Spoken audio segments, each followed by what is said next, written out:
नमस्कार बंधू भगिनींनो, आपल्या सगळ्यांचं सहर्ष स्वागत आहे स्वास्तिकम या माझ्या चॅनलवर। आज मी आपल्यासाठी संपूर्ण चातुर्मास याच्यातील पुढील विवरण घेऊन आलेली आहे। ऋषी मुनी साधू संतांनी सांगितलेली उपासना, साधना, व्रते, आपल्या धर्माबद्दल सगळं काही या पुस्तकामध्ये दिलेलं आहे। आपण आपल्या भक्तीमध्येही कशी वाढ करू शकतो तेही या पुस्तकाद्वारे लेखकांनी सांगितलेलं आहे। आणि आपल्याला जर माझे व्हिडिओ खरंच आवडत असतील तर आपण माझ्या चॅनलला सबस्क्राईब करा, माझ्या व्हिडिओला लाईक करा आणि कमेंटमध्ये ओम विष्णुवे नमः लिहायला विसरू नका। चला तर मग सुरुवात करूया आजच्या व्हिडिओस। परापूजा। सत्यम ज्ञानमनंतं ब्रह्मा आनंद रूपमृत यदि भाति शांतं शिवमद्वैतम शुद्धं पापविद्वम। अर्थ, ईश्वर हा सत्य स्वरूप आहे, तो ज्ञानरूप व अनंत आहे, तो आनंद स्वरूप असून अमर आहे, सर्व जगात प्रकाशित होत आहे, तो परम शांत मंगलमय आहे व त्याच्यासारखा जगात दुसरा कोणी नाही, तो शुद्ध स्वरूप व पापरहित आहे, तो व्यापक आहे, त्याला आवाहन कसे बरे करावे, जो सर्वाधार आहे त्याला आसन कसे द्यावे, स्वच्छला पाद्य व अर्ध्य व शुद्धाला आचमन कसे द्यावे, जो मूळचाच निर्मळ आहे त्याला स्नान कसे घालावे, विश्वाचा उद्धार करणाऱ्यास वस्त्र, निरालंबास यज्ञोपवीत, निर्वासास पुष्प, निर्लेपास गंध, रम्यास आभरण, जो नित्यतृप्त आहे त्याला नैवेद्य व तांबूल, अनंताला प्रदक्षिणा, अदयास नमन, वेदासी जो अव्यय त्याची स्तुती तरी कशी करता येईल, जो स्वयंप्रकाशित आहे त्याला निरंजन दीप कसा दाखवावा, परमेश्वर सर्वत्र आतबाहेर भरून राहिलेला आहे तर मग त्याचे विसर्जन कसे बरे करावे। अशा प्रकारे जो सर्व अवस्थेत सर्वत्र टिकणारी परापूजा देवाच्या ठाई ब्रह्मवेते एकाग्र बुद्धिरूप विधीने करतात। मानस पूजा।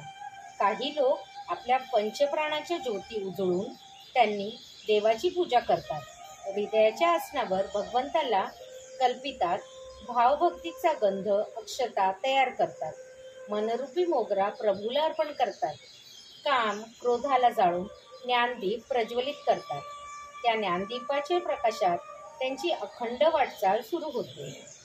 अशा प्रकारच्या मानसपूजेस शास्त्रज्ञ वर्णन आहे। मूर्तीपूजा। निर्गुण निराकाराची पूजा सर्वांना सहजपणे करणे एवढे सोपे नाही, यासाठी ऋषीमुनींनी ईश्वरीय शक्तींचे अनेक प्रकारच्या मूर्ती निर्माण केल्या, त्या शक्तीला मानवाचे रूप दिले, अनेक देव व देवींच्या मूर्ती निर्माण झाल्या। मानवापेक्षा या देवी देवींचे सामर्थ्य श्रेष्ठ असल्यामुळे त्यांचा 4, 6, 8 हात निर्माण करण्यात आले, 5-6 मुखे निर्माण करण्यात आली। देवी देवतांची पूजा केली की आपले संकटे दूर होतात असा लोकांना अनुभव येऊ लागला, त्या देवी देवतांचे भिन्न भिन्न विधी निर्माण झाले, विविध प्रकारची स्तोत्रे व मंत्र निर्माण झाले, त्यांची आराधना करणाऱ्या अनेक साधू संतांनी त्यांचे वर्णन आपल्या ग्रंथातून केलेले आहे। लोक त्याप्रमाणे मूर्तीपूजा करू लागले। मूर्तीचे प्रकार। योग, भोग, वीर व अभिचार असे उपासनेच्या मूर्तीचे 4 प्रकार आहेत। योग मूर्तीची उपासना ज्ञान व भक्ती यांच्या प्राप्तीसाठी केली जाते। अनेक प्रकारच्या भोगप्राप्तीच्या इच्छेने जी मूर्ती बनवली जाते ती भोग मूर्ती। बलप्राप्तीसाठी तयारी केलेली जी मूर्ती ती वीर मूर्ती होय व जारण मारण यासाठी निर्माण केलेल्या मूर्तीला अभिचारक मूर्ती असे म्हणतात। काही मूर्ती घडविलेल्या असतात तर काही मूर्ती स्वयंभू असतात। पाषाण, माती, लाकूड, पितळ, तांबे, चांदी, सोने, रत्ने यांच्या मूर्ती बनवल्या जातात। काही मूर्ती चल व काही स्थिर असतात।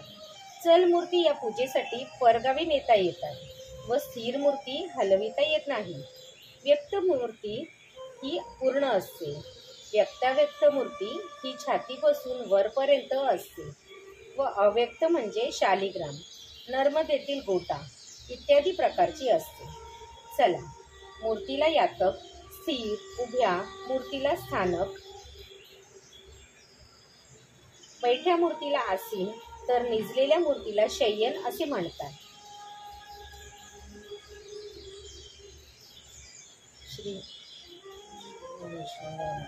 श्री विष्णू कर्णमस्तु. शुभम भवतु. शुभम भवतु. शुभम भवतु.